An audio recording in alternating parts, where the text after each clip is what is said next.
I know you don't get it yet. You're going to get it. The Republic of Uganda Agreement for Sale of Motor Vehicle. Registration number, color, engine number, type, chassis number, seller's details, full names, national ID, address, phone number, buyer's details as well. The vendor has agreed to sell the said vehicle and purchase said vehicle, and purchaser has agreed to buy the said vehicle in the condition of as is. Consideration: the agreed price is da da da da da, and the purchaser has paid a non-refundable amount of da da da da da. The balance is da da da da da da, will be paid on da da da da da da. Yeah, failure to pay balance within the specified period will be liable to pay a daily interest of da da da da da of the balance, or the vehicle will be impounded by the seller. In witness whereof the parties have hereunto set the day and year first above mentioned. Signed da da da da buyer da da da da seller witnesses. Here is the sales agreement. And today I want us to talk about something that you guys are familiar with: buying a car on installments, over in installments, over on an installment plan. This is where the concept of first payment comes in. Yeah, I'm trying to be creative.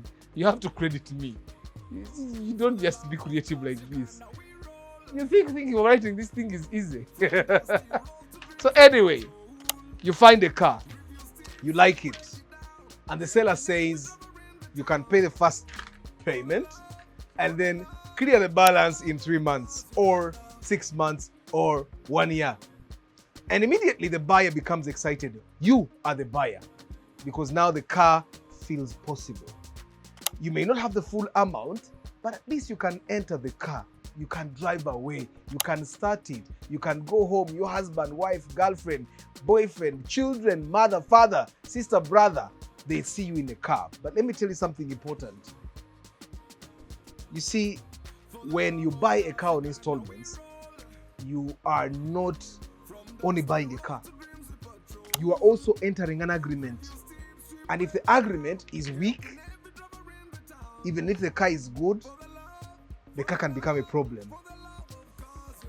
So today I want us to talk about buying a car in installment. But we're going to move step by step, not just what to check on the car, but what to check before you accept the deal. Because the first payment is not the full story. It can never be I've had stories. Someone says, like yesterday someone called me and they said, Arthur, I want to buy a newer SI and they're selling it to me at 17 million shillings. And the seller is saying, I only have to pay 5 million first deposit. And I said, really? So I said, pay consultation. He paid consultation. I told him, Bagenda Kubba. There is nowhere in the world where a newer SI in good condition is 17 million shillings. I mean, the gearbox alone of the newer is 5 million. So the person is saying, pay me the amount that buys the gearbox and I give you a full car with the gearbox, engine, body seats, the tires, yeah, it's impossible. So why do you think of buying a car in installment or on installment? I want us to start going step by step and understanding what it actually means and how it might actually take away your peace.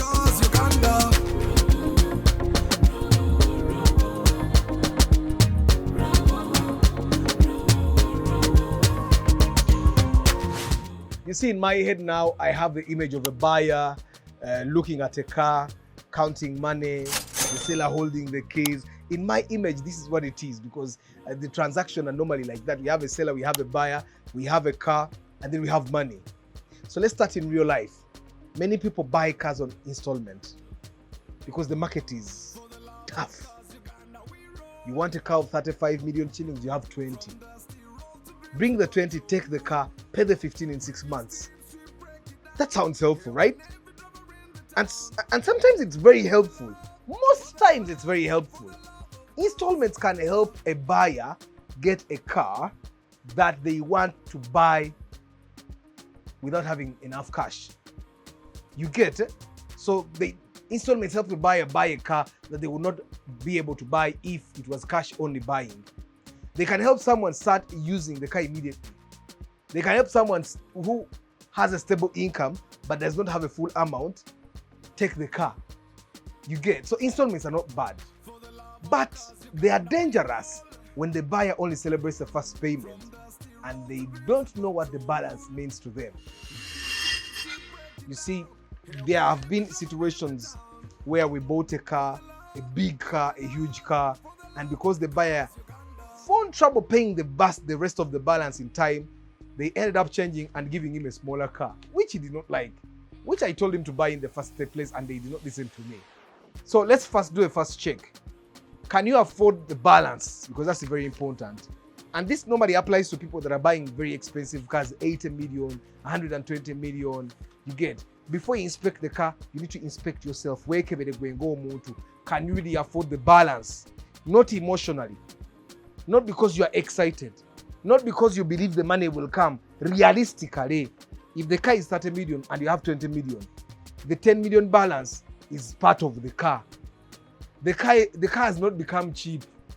I don't get excited. Hey, millions angabini mfune moroka. Nesije kubibazi kubanja.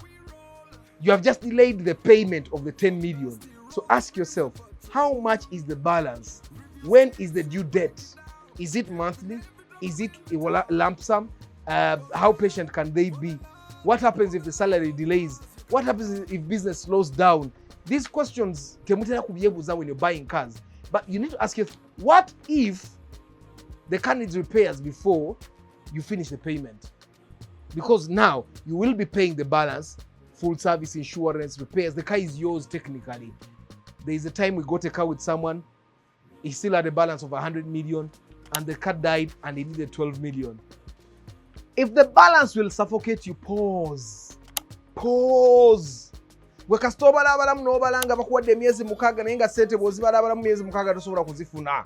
Pause. A car should improve your movement. It should improve your mobility. It should improve your business. It should improve how your kids go to school. A car should not put you in panic mode. It should not turn every month into panic. You guys already panic with rent. You already panic with school fees. You panic with the internet. Now you want to add a car. You get.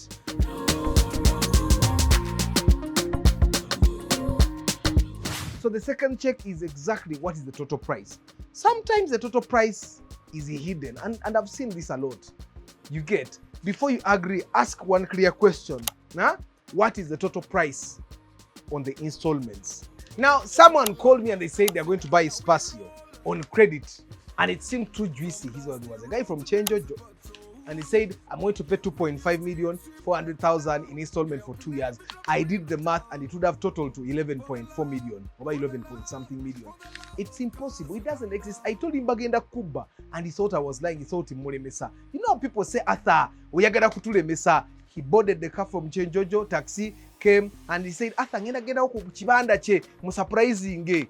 Nzengenda kujana miyozanga bili chitundu. He went. Inzenze we Changeojo. So we Changeojo was Spacio. So he reached there. The moment the guy knew he was the guy from Changeojo in Kampala now, the guy switched off. He never answered the phone call again. He called me and said, Asa, kaita kwata simu yang. I don't know how they speak, but I can imagine it.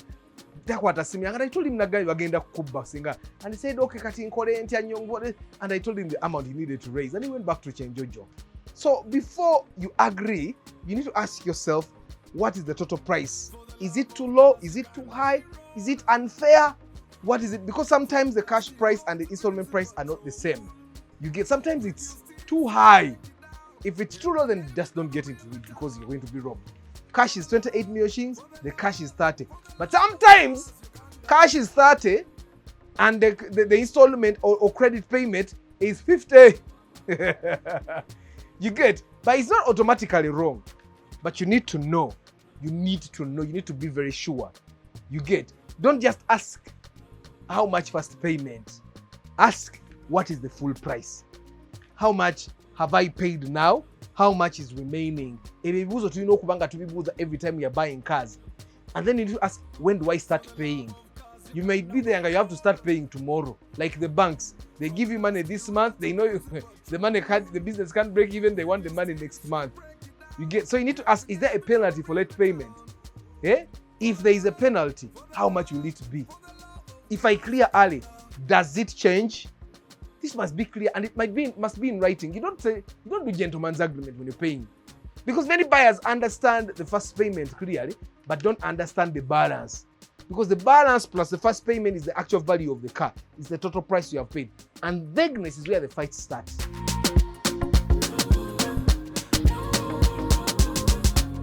You see, technically, when you buy a car, whether you're bought on installment, technically the car is yours. And we have seen lawyers come on TikTok and YouTube telling you when you buy the car, the other person does not own it, you only owe them money. My brother, read your agreement again. The person can come and take the car, ajitwala, and you will not do anything to them. They'll even get a gun out for you. You get? So, like realistically, the other person still owns the car. The person whose name is printed on the logbook owns the car. You have it temporarily. That's why they can take your car away and sell it even and not even give you any money.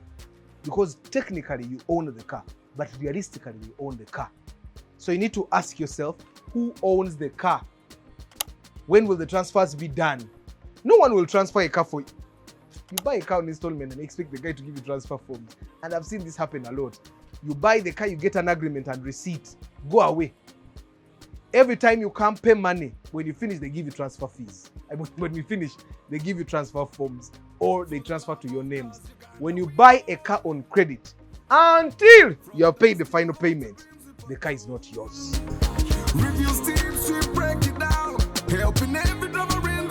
Now, sometimes when you're buying the car on credit, it's very tempting. It's very tempting for you to just pay and go because there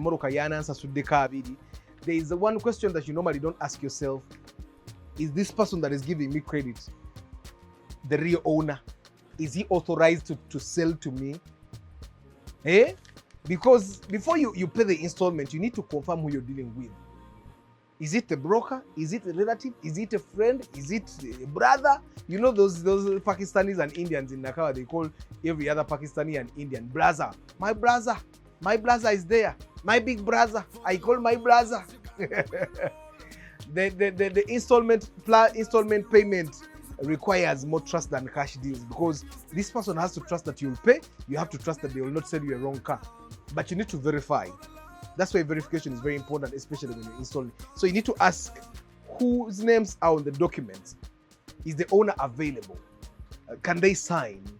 Is there written authorization? Can the transfer happen when the balance is cleared?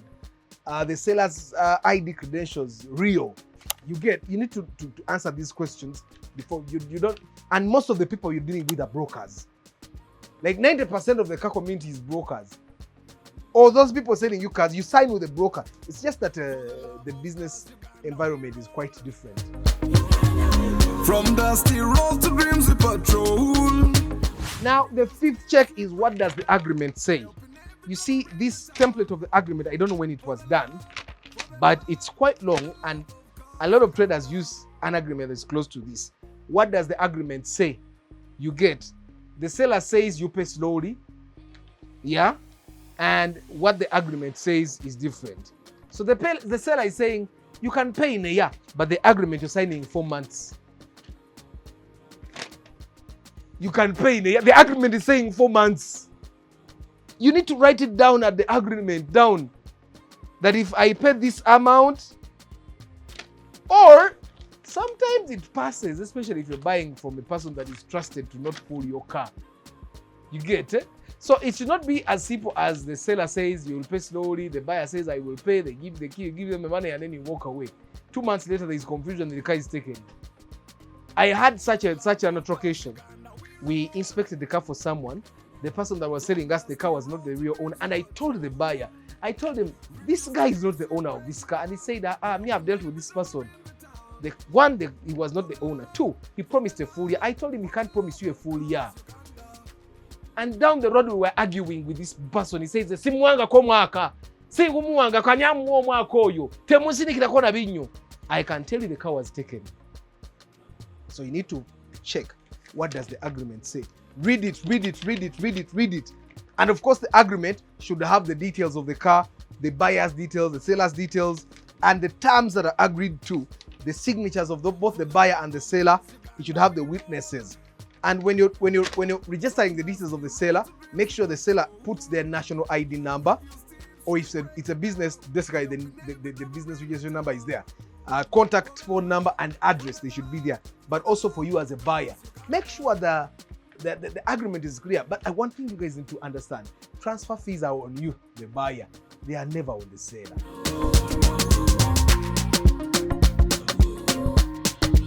What happens if you delay payment? And sometimes, looking at our Uganda, we may delay payment. It happens. This is very uncomfortable, but it must be discussed. What happens if I delay payment? Does the seller give me a grace period? Is there a penalty? Can they take the car back? How many days before action? You get, if they repossess the car, what happens to the money I already paid? Can you sell the car before I clear the balance? Can I sell it myself? Can I hand it back to you? Can we renegotiate? I mean, you don't have to wait until it comes to that part where you have delayed payment for things. Know before you sign. A serious agreement should protect both sides, not just the sellers. It should protect the seller. You know, me when I write agreements, they protect the buyer a lot. But this works mostly for used cars. Like I type the agreement out myself, I print it, it's protecting the buyer because normally the buyer has hired me. So a serious agreement should be protecting both people. It should protect the seller from losing money, and it should protect the buyer from unfair treatment because it's the buyer that will be treated unfairly.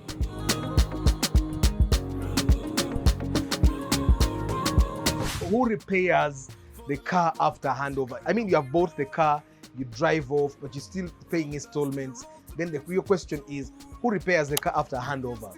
You see, there is a time we were buying a Toyota Hiace, it's a drone, and the person had the money to pay cash. And one of the reasons I gave for telling him to pay installment was, if the car dies in the next 3 weeks, if you're on installment, it's very easy for you to negotiate for them to give you a bit of money back. Pay installment even when you can pay cash.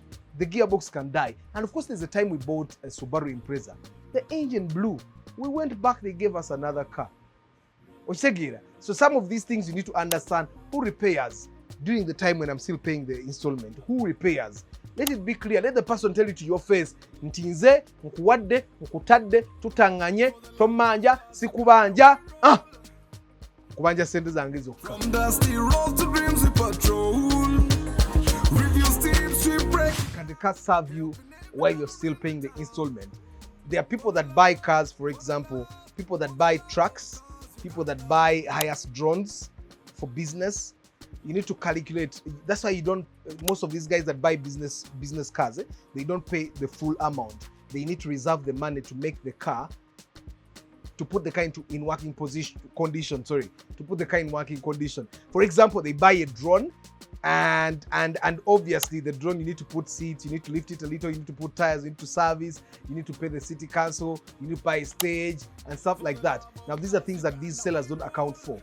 So if you have 70 million, the drone is 70 million, but if you pay 70 million, you keep no money. So pay 50, use 10 to do all these other things, put the car on the road, use the remaining 10 to pay the first, second, third installments until the car starts working, and then you can start paying the rest of the installments. If you're buying the car to take your kids to school, can it start taking your kids to school immediately? If you buy the car to take you to work, why do you buy a car and then park it in the parking? You don't buy a car before you get a driving license. It doesn't make sense. The car needs to be able to serve the purpose for which you have bought it.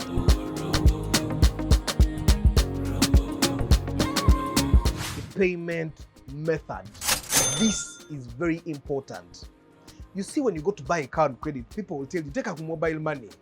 But you guys, you'll put on mobile money, the money will be taken because of Mubanja.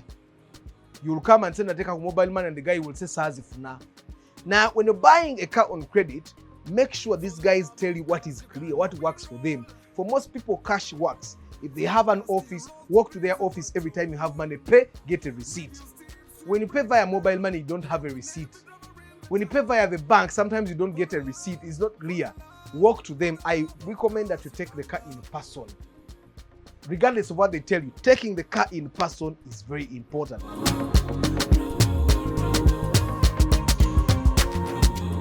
Of course, the final check is the transfer process and the final payment. Now, sometimes you'll go to take your final payment and they'll say Sasura needs a tracker. but we did not agree on me paying tracker fees. Sagamba kojjamu tracker yo ogitwale. So they'll tell you Sasule is a tracker. Baka ibejemu tracker yabo. It needs to be clear on the day when I come to pay the final payment. What am I taking? Yeah? What happens after? How much am I paying transfer fees? How many days before the file? You need to ask all these, and if the seller delays giving me transfer forms, what happens? Every now and then, clear. So the next time you're buying a car on installment, I know your mind is going to be very clear. It's not going to be, the judgment is not going to be clouded, and I know you will not be misguided by anyone. I'd like to remind you guys, 29th August 2026 is the Love for Cars Convention. I hope to see you there. Be there or be nowhere. Ciao.